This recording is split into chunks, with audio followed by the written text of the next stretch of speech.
Someone contacted me recently on Instagram and asked me about larger sized running bags or running vests. And specifically, they wanted to know which bag bounced less, the Black Diamond Distance 15 or the Raidlight Responsiv 24. And I thought, why not just do a review on the Raidlight Responsiv 24-liter bag, which is the bag I took to Europe when I did that 5-day multi-stage run through the Alps.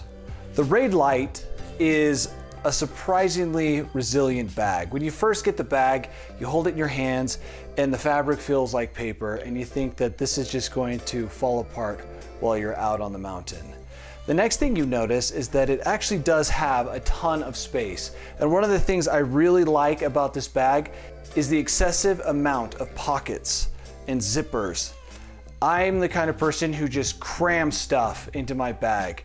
Blake used to say I looked like a homeless person carrying all of my possessions at once. And so I love zippers, small pockets, bungee cords, and this bag has all of that in spades. Starting with this very large outer stretchy pocket, which is great for just jamming random things in there. I mean, it's gonna take me forever to go through all the pockets. We got pockets here. Above the water bottles, you got the water bottle pockets. You have these pockets below the water bottle pocket on this side. Then you have a zipper pocket here. Then you have the large outer stretchy pocket. You've got the main compartment, which is opened with a zipper here. Then you also have another zipper compartment right here on the bottom. And what this means is that when you're out and about and you don't have a lot of time to stow things away in the appropriate manner, you can just cram stuff. This is definitely a cram it in type of bag. You can look a little bit disheveled when running with this bag for a long period of time, but I personally love it. This bag is 24 liters, which is close to around 1,500 cubic inches for those who care. And it held everything I needed to do the Hout route. And you can see in this shot from one of the episodes, I have everything laid out on the bed. And that is a ton of stuff. I'm carrying a DSLR, I'm carrying a drone, and I'm carrying clothes, food, a silk sleeping bag liner, just a ton of stuff. And with this bag fully loaded, it ran surprisingly well. Did it bounce? Yes, it did. But at that weight and that much stuff, I mean, what bag wouldn't bounce? I think that the total weight of all my gear, including my water, was around 11 pounds, maybe 12 pounds, fully loaded. The bag has a couple things that I really like and a couple things that I did not like. Let's start with the things that I did like. When you put the bag on, it fits very snug, and this is a size medium.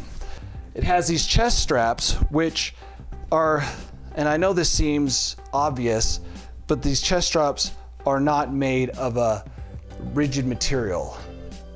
You've got stretchy material in these straps. And I know you're thinking that seems obvious, but there are bags out there that, and Ultimate Direction is one of them, that don't make stretchy chest straps. And I mean, think about it. I mean, it's moving all the time.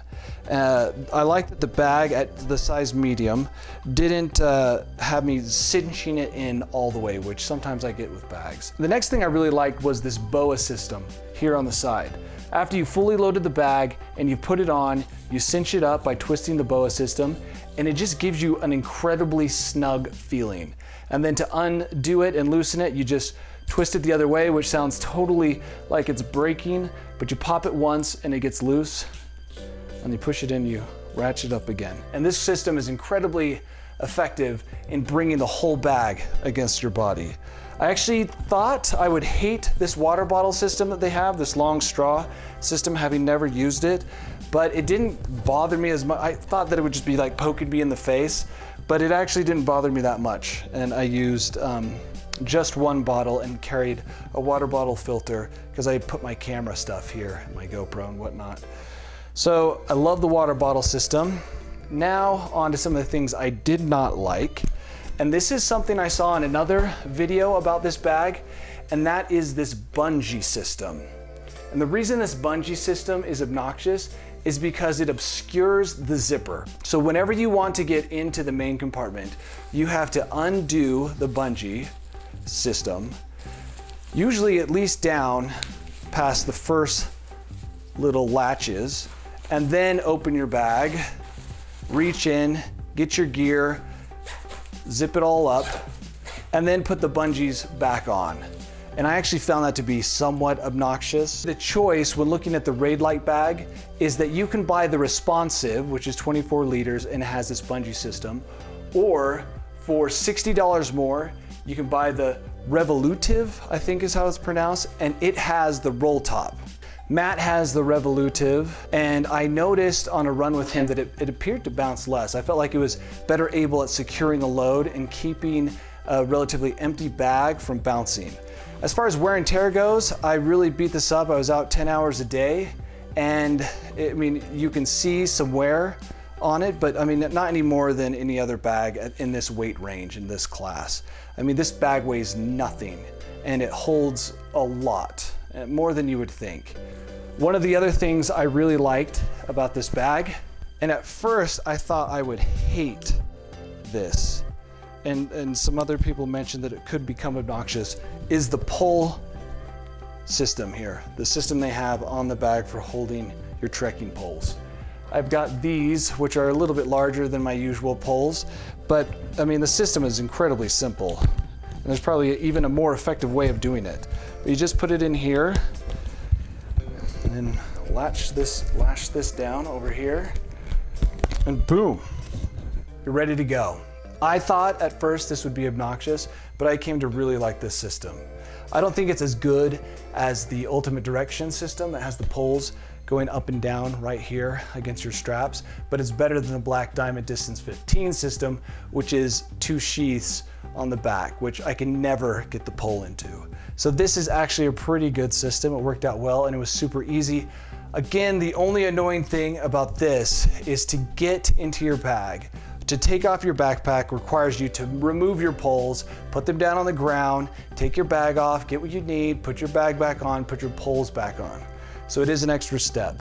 But other than that, I found it to be pretty convenient when going, you know, from a scramble to a run to a hike, and they didn't really bounce all that much. So when it comes to oversized bags, the Raidlight is a great choice if you're going to be doing big day adventures or even a multi-stage type of an adventure. You can hold a lot of stuff, it bounces very little, and it's just a great bag. It feels really good on your back, really secure, and I can't say enough about it.